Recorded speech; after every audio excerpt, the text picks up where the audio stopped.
So today I will, want to talk about some of our recent work basically on mining multiple intercorrelated networks. Okay? So let me start with the observation that graphs or networks appear in many different settings. So here are some example graphs our group is recently working on. These graphs include the collaboration networks, the brain networks, the biological networks, and also some infrastructure networks like the power grid, the transportation network, the inter-hospital patient transfer network, so on and so forth. Okay? So given the graph, let's say in a collaboration network or in a brain network or whichever our favorite graph is, what do we do with this graph? Okay? So this chart gives an overview of one way to look at the graph mining. So first, we can do mining at the very top level, on the graph level, to study its global statistics, like the degree distributions, diameters, the epidemic threshold, the robustness, so on and so forth. And then we can also do mining on the finer granularity here in the middle layer on the subgraph level to detect the communities, clusters, denser graphs, and so on. And finally, we can also do mining at a very detailed level on the individual nodes and the links, for example, to measure the importance of the nodes, like page rank or centrality, or to measure the proximity or similarity between different vertices on the network, or to detect those suspicious, anomalous nodes and the links. So here our main observation is that for the vast majority of existing work on graph mining, usually mining stops at these individual nodes and the link level. Okay? So in other words, these individual nodes and the links are the finest granular objects a graph mining algorithm looks at. And then a natural question is if there is an even more detailed level and an even finer granularity for graph mining, and what it is. Okay? So let me give you a motivating example on the so-called cross-network association. So in bioinformatics, a very classic task is the so-called candidate gene prioritization, which is defined as follows. Basically, we are given two networks, one green network, the green network on the left, which is the, let's see, the disease to disease similarity network, or the so-called phenotype network. And then we have another network, the blue network on the right, which is the protein-to-protein interaction network, the PPI network. And we are also given some associations between these two networks, those known associations between some disease and some proteins. Okay? And then we want to infer basically the missing associations between these two networks, those other associations between other disease and other proteins. Okay? So this problem, the candidate gene prioritization, is typically formulated as a graph ranking task. That is, given some green node, given some disease node of interest, we basically want to rank all the blue nodes or the gene nodes based on their relevance with respect to this target disease node. So the graph ranking-based method remains to be one of the most dominant approaches for candidate gene prioritization. On many benchmark data sets, this method or this family of methods often leads to the highest performance, or at least among the top performing algorithms. Okay? Nonetheless, since the vast majority of the genetic disorders tend to manifest only in the few most relevant tissues. So some more recent studies from the computational biology suggest that maybe a more reasonable treatment for candidate gene prioritization is to use the so-called tissue-specific PPI networks. So what do we mean by this? Okay? So in this setting, now for each disease, for each green node, you would have its own unique blue network, its own PPI network, which corresponds to the most relevant tissue for that disease. Okay? So in other words, now instead of one common blue network, which is shared by different disease, Now you would see in a set of blue networks, a set of tissue-specific PPI networks, and then they are interconnected with each other by the underlying green network, this phenotype network. Okay? And it turns out that we can easily find many other applications where a set of intercorrelated networks naturally exist, including the collaboration networks, the brain networks, the so-called system of systems, and also the CPS, the cyber physical systems. Okay? So that's enough for the background and the motivations. Here is the outline of my talk. So basically, we want to answer two questions on analyzing a set of intercorrelated networks, which we refer to as a network of networks, or NON in short. Okay? So first, in terms of modeling here, the question is how do we represent a set of intercorrelated networks, such as these blue tissue-specific PPI networks. So the key idea of our model is as follows. Basically, we want to keep the green network, to keep this phenotype network. In the meanwhile, for each green node, for each disease, we want to further represent it as another entire network, which is its own unique tissue-specific PPI networks. So in other words, now inside each green node, inside each disease, you would see another entire network. Again, this blue tissue-specific PPI networks. Okay? So more formally, our basic NON model is essentially in a triplet. There are three components in this model. The first component, G, is what we call the main network, this green disease-to-disease similarity network. And the second component, A, is in the set of what we call the domain networks, those blue tissue-specific PPI networks. And then the third component, theta, is in the one-to-one mapping function, which maps the main nodes to their respective domain networks. Okay? So again, we can easily find this kind of NON model in many other application domains, like in the so-called location-based social networks, in the brain networks, and the teams of teams, and also in the scholarly data mining domain. Okay? So in this basic NON model, essentially we have a two-layered network model with the main network on the top, and then a bunch of domain networks at the bottom. And then we have this mapping function, which maps the main node to its domain networks. And we can generalize these models in several aspects. For example, instead of a two-layered network model, we could have a multi-layered NON model. For example, in our bioinformatics application example, we can have a middle layer for the tissue. So in this way, we would have a disease, tissue, and protein three-layered NON model. Okay? And then we can also generalize this mapping function. So instead of a one-to-one hard mapping, we could have a one-to-many or even many-to-many soft mapping between the main nodes and the domain networks. Okay?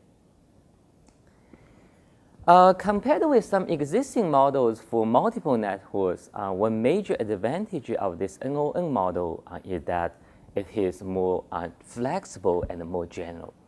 So I will not go into details, but it turns out it includes several existing multi-network models as its special cases, respectively.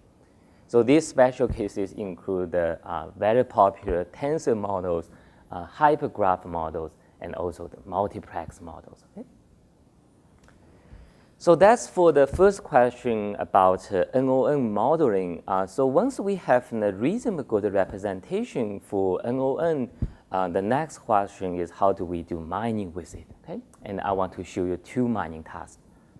First is the mining task. For example, as we showed at the very beginning, in the bioinformatics applications, given some disease node, we want to figure out the most relevant gene nodes for that target disease node. And in the scholar data mining domain, maybe we want to figure out who is most influential by considering his or her inference to both the community he or she belongs to as well as those related areas. Okay? So before presenting our solution for the ranking task on the NON model, I want to take a quick detour to very quickly talk about the ranking problem on a single networks. So without going into too many details, I want to claim that the so-called random walk with restart is a reasonably good ranking method on a single network. So here is an example. In this graph, we plot all the ranking scores for each node using random walk with restart with respect to the query node. Node 4, this black node on the left bottom corner. And we use the different colors to differentiate different scores. More red means more relevant to the query node. So roughly you can see that the ranking results are consistent with our intuitions. So closer nodes would receive high ranking scores. Okay? And then we can put all these ranking scores into a vector, and we call the ranking vector for that query. Okay? And here at the bottom is the formal definition for random walk with restart, which essentially defines the linear system over the underlying network. For example, Ri is the ranking vector for the ith query node. A is some normalized adjacency matrix of the underlying network. And 1 minus C is the so-called restart probability, and the EI is the so-called query vector or the restart vector. Okay? Now here, an interesting observation is that when matrix A is normalized in a symmetric way, let's see if we use the normalized graph Laplacian, then the solution of random walk with restart can be viewed as the optimal solution for some regularized optimization problem. Here in red color is the corresponding object function. So in this object function, essentially there are two terms, the so-called network smoothness and also the query preference. Okay? So that's all about random walk with restart for the ranking task on a single network, and all about the existing works. Okay? So now if let's go back to the ranking task on the NON model. So in the context of the NON model, we would have multiple ranking vectors, basically one ranking vector for all the blue nodes from the specific tissue-specific PPI network. So we propose to solve this problem from the optimization perspective, and here is the object function. So in this object function, essentially we have three terms. And the first two terms, they are more or less the same as random walk with restart on a single network. So for each tissue-specific PPI network, we would have two terms, the so-called within network smoothness and also the query preference. So here the key of our formulation is in the third term, which we refer to as the cross-network consistency. So what do we mean by this? Okay? So again, in the bioinformatics application, some gene node, some blue node may appear in multiple domain networks. For example, those common gene nodes which are related to multiple different diseases. Okay? So for such an overlapped gene node, it will receive multiple ranking scores, one score from each ranking vector. Okay? So the intuition of the third term, this cross-network consistency, is as follows. Basically, we said that for an overlapped gene node, we want its ranking scores across different domain networks to be consistent if these domain networks themselves are similar with each other. If this multiple disease, this common gene node is associated with themselves are similar with each other. Okay? And then from random walk perspective, the intuition is that now we want to perform multiple intercorrelated random walks simultaneously on this NON model. Okay? So we said that in the context of a NON model, we have multiple ranking vectors. Now if we concatenate all these ranking vectors into a single ranking vector, it turns out we could have an equivalent form of this object function here denoted as J of R at the bottom of this slide. Okay? So the intuition of this equivalent formulation is that performing multiple intercorrelated random walks on the NON model is essentially equivalent to performing a single random walk, but on some integrate graph A tilde. Okay? And then it turns out that this objective function has some very nice theoretical property in the sense that it is so-called positive definite. Okay? So the fact that our objective function is positive definite has an important implication to the algorithm design. For example, immediately we can use some gradient descent type of method to find the optimal solution with a linear time complexity. Okay? And also remember this equivalence, the equivalence between multiple intercorrelated random walks on the NON model and a single random walk on some intergraph A tilde. So this equivalence essentially enables us to leverage any existing fast scalable solutions to solve random walk with restart on a single network.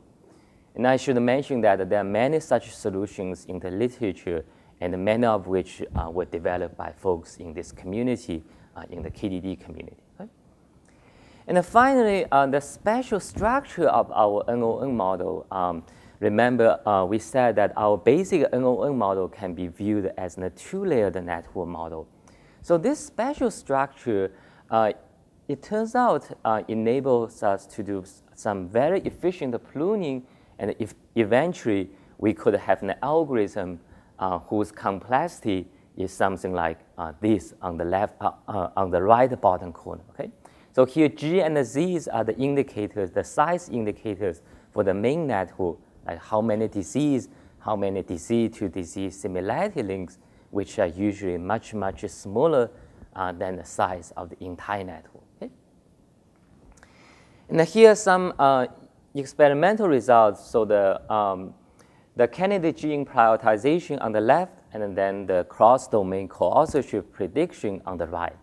So on both applications, our method here indicated by the red color performs reasonably well. Okay? So that's for the ranking task on the NON model. Another classic data mining task on graphs is the clustering task. So in the context of the NON model, again, we propose to solve it from the optimization perspective. Here on the left is the objective function, okay? And I will not go into details, but the bottom line is that the intuition is still the same as before, okay? So for the overlapped gene node, we want its clustering results across different domain networks to be consistent if these domain networks themselves are similar to each other. Okay? And on the right side are some empirical evaluation results. Basically, on the given significance level, we were able to identify more biologically meaningful clusters. Okay? So that's pretty much what I want to say about NON. So remember here, the key idea of our NON model is to keep this green network, keep the phenotype network, and in the meanwhile, we want to further represent each disease node, each green node as another entire network, which is this blue tissue-specific PPI networks. Okay? Or equivalently, we can see that here we want to use the green network as the mean or as a context to connect the different domain networks. Okay? So next, along this idea, I want to show you 3 more examples where we want to use the network itself as a mean or as a context to connect the different data sets or to connect the different data mining models. Okay? The first example is a network of co-evolving time series. For example, on the sensor network, the different measurements from the given sensor at a given location inside the room could form 1 or more time series data, like the room temperature, humidity, so on and so forth. Okay? And then these different sensor measurements data, they are interconnected with each other by the underlying sensor network. Okay? So here I will skip all the details about the models and the algorithms, but the bottom line is that by leveraging such a contextual network, the sensor network information, we were able to largely improve the data mining performance for both the imputation task and the prediction task. Okay? And the second example is a network of regression models. So here in the context of the scholar data mining domain, we want to predict the long-term citation counts for some scholarly entity. For example, how many citations a research paper would attract in 10 years ever since it is published, based on the information like who wrote it, the topic of the paper, the venue where the paper is published, and also the number of the citations it receives, let's say in the first 2 to 3 years ever since it is published. Okay? So this is essentially the regression problem with the long-term citation counts as the output variable of your regression model. And here our main observation is that the citation accumulation pattern and the way a research paper attracts a citation over years. So this citation accumulation pattern could vary dramatically different from research domains to research domains. Okay? So then a more reasonable treatment is to build multiple regression models, and these different regression models, they're interconnected with each other by the underlying research domain to research domain similarity network. Okay? And the third example is the cross-layer dependency inference on the so-called multi-layered network.